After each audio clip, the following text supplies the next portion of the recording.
చక్రవర్తి గారు, ఇది మీ స్థాయికి తగిన పనేనా? మహానటి సావిత్రిని మరిపించేలా నిన్న మీరు గుండ్రాతి మడుగులో నటించారు. యూరియా ఇవ్వని కేంద్రాన్ని వదిలి రైతుల కోసం కష్టపడుతున్న రాష్ట్ర ప్రభుత్వంపై విమర్శల. ప్రజలు ప్రతిదీ గమనిస్తున్నారు. మళ్ళీ ఒకసారి స్థానిక ఎన్నికల్లో గట్టిగా మీకు బుద్ధి చెప్తారు. మహబూబాబాద్ జిల్లా రైతాంగానికి యూరియా సక్రమంగా అందించడం కోసం అవిశ్రాంతంగా పనిచేస్తున్న జిల్లా కలెక్టర్, జిల్లా ఎస్పీ, అన్ని శాఖల అధికారులకు, సిబ్బందికి ధన్యవాదాలు. ప్రభుత్వ whip Dornakal MLA doctor Ramachandra Naik.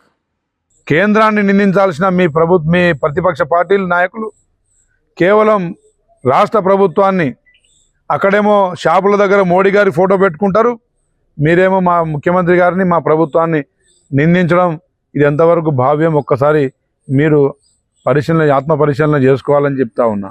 అదేవిధంగా రైతుల పక్షాన నిలబడి కేంద్ర ప్రభుత్వాన్ని అఖిలపక్షంగా మీరు ప్రశ్నించే దాంట్లో ఎక్కడన్నా మీ పార్టీ ఎక్కడన్నా నాయకులు ఎక్కడన్నా మరి రైతుల పక్షాన ప్రశ్నించినట్టు ఎక్కడన్నా ఉన్నాయా?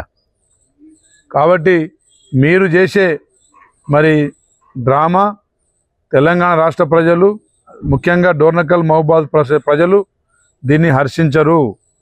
మీరు 10 బస్తాలు యూరియా బస్తాలు తీసుకొని 2 గంటలు నిలబడితే ఒకటే ఇచ్చారని చెప్పి స్టేట్మెంట్ ఇవ్వడం, ఇది మహానటి సావిత్రి గారి తర్వాత సత్యవతి రాథోడ్ గారే అని చెప్పేసి డోర్నకల్ ప్రజలు అనుకునే విధంగా, మీ స్థాయి తగ్గే విధంగా భవిష్యత్తులో ఇలాంటివి చేయొద్దని చెప్పేసి మిమ్మల్ని రిక్వెస్ట్ చేస్తున్నా.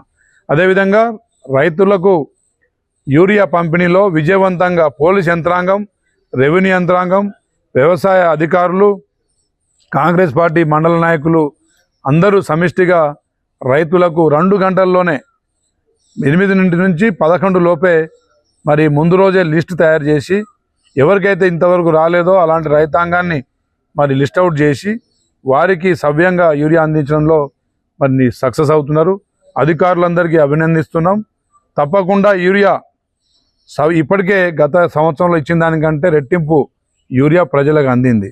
దయచేసి కొంతమంది మళ్ళీ తీసుకొని లైన్లో నిలబడి తీసుకొని దాన్ని బ్లాక్ చేయకండి. అదేవిధంగా అస్సలు రాని వారికి కూడా ఇప్పించే కార్యక్రమం చేపట్టండి, సహకరించండి. అదేవిధంగా కొంతమంది టీఆర్ఎస్ నాయకులు లైన్లలో నిలబడి కావాల్సి రాద్ధాంతం మరి సృష్టించకండి.